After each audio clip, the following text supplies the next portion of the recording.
এই যে বিষয়গুলো রয়েছে, আমি আসানসোল দক্ষিণ এবং আসানসোল জেলার মানুষের কাছেও আমি বলতে চাই, আমি একটি নাম্বার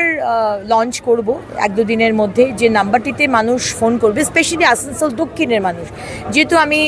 মন্ত্রী হিসেবে একটু ব্যস্ত হয়ে যাচ্ছি, আমাকে বেশিরভাগটাই কলকাতার সময় থাকতে হচ্ছে, সারা বাংলা থেকে অনেক সমস্যার কথা শুনতে হচ্ছে, তাই এই নাম্বারটা আমি দিচ্ছি, যেটা 1-2 দিনের মধ্যে আমি লঞ্চ করব। যে কোনো আসানসোল দক্ষিণের মানুষ, আসানসোলের মানুষও করতে পারেন,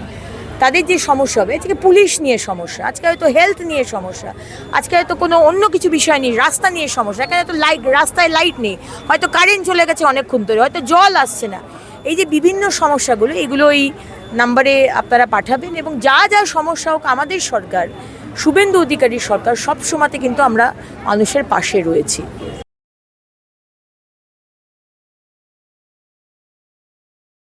ফলো করুন theworld.in